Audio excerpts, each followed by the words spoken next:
జిల్లా building and other construction workers union general secretary.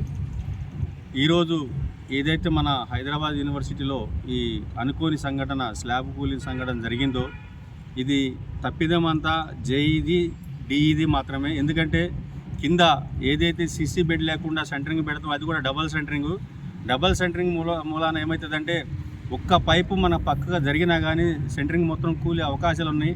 అటువంటి ప్రీకాషన్స్ తీసుకోకుండా అదేవిధంగా సెంటరింగ్లో కూడా లోపాలు ఉన్నాయి.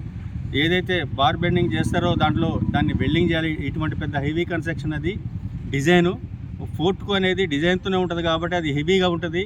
అయితే ఏదైతే వీళ్ళు రౌండ్ ఆర్చిలు ఇస్తూ దానికి సరే రింగ్ అయితే ఏదైతే ఉంటుందో ఆ రింగ్ అనేది కరెక్ట్గా కట్టకపోవడమే ఈ ప్రమాదం జరిగింది.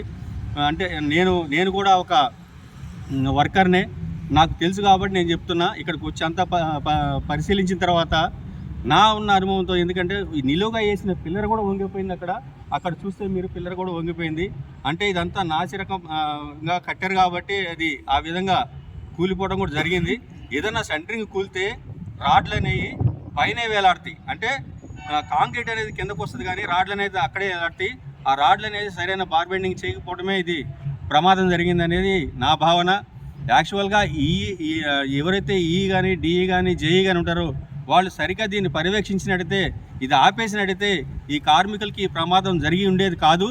అది కూడా వీళ్ళు షిఫ్ట్ల వైజ్ చేసే కార్మికులు కాబట్టి రాత్రి వరకు ఉండటం వల్ల కూడా వాళ్ళు సరిగా చూసుకోకపోవడం, కింద ఏదైతే మట్టి ఉందో అది నాని ఆ సపోర్ట్లు దిగి లూజ్ అయ్యి దానివల్ల ఈ ప్రమాదం జరిగింది.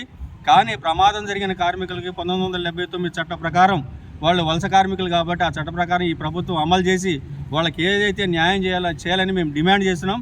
అదేవిధంగా ఈ తప్పిదానికి మాత్రం మెయిన్ ఏఈ డిఈ వీళ్ళిద్దరి మీదనే కేసు పెట్టాలి. ఎందుకంటే వాళ్ళు సరిగా పర్యవేక్షించారా లేదా, డిజైన్ కరెక్ట్గా ఉందా లేదా, సపోర్ట్లు కరెక్ట్గా ఉందా లేదా, దాని తర్వాతనే పని స్టార్ట్ చేయాలి అని చెప్పిపోవాలి వాళ్ళు. అదిగాక ఇక్కడ ఉండాలి. ఎవరు కూడా లేరు అక్కడ. మేము అడిగిన వాళ్ళ కార్మికుల్ని ఎవరైనా సరే ఇంజనీర్స్ ఉన్నారంటే ఎవరు లేరు, నైట్ టైం కదా ఎవరు లేరు, మమ్మల్ని స్లాబ్ వేసుకోమన్నారు, మేము వేసేసాం. అందులోకి తప్పిదం జరిగే కూలిపోయిందని చెప్తున్నారు. కూలిపోవడానికి కూడా కారణం ఏంటంటే ఆ రింగులు టైఅప్ సరిగా చేయకపోవడమే మెయిన్ కారణం ఇక్కడ నేను గ్రహించింది. అదేవిధంగా నేను అందరితో అడిగాను, వాళ్ళు కూడా అదే చెప్పారు. మాకు చెప్పడం అంటే ఏదైతే రింగ్ ఏదైతే ఉందో కింద అసలు రింగ్ అట్లేదు, మేము పైనుంచి దించాము కానీ కింద నుంచి అసలు టై లేదు దానివల్లనే మొత్తం ఇట్లా వెడల్పుగా అయిపోయి లోడ్ పడిన తర్వాత వెడల్పుగా అయిపోయి మొత్తం దిగిపోయిందని కూలిపోయిందనే విధంగా వాళ్ళు కూడా చెప్పడం జరిగింది మాకు.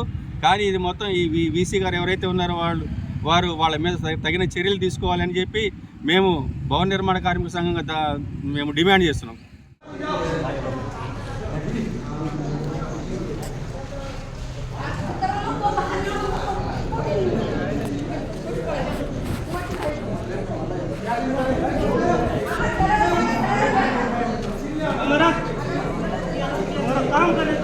पुलिस को कॉल किया कि नहीं? आदमी कर रहा है, कौन कर रहा है? बुलाओ पुलिस को, बुलाओ. रामपुर हो गया है यहाँ का सिस्टम पूरा के पूरा. ഒന്ന് ഹിന്ദിയിൽ ചോദിക്കുക. ഇതിനുള്ള ഇയാൾ ഇവിടെ ഉണ്ടായിരുന്നു, എത്ര പേരുണ്ടെന്ന് ചോദിക്കുക.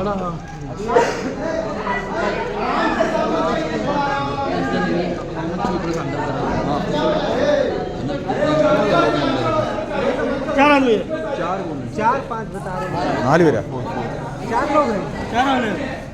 अंदर है. अंदर में ठीक है ना.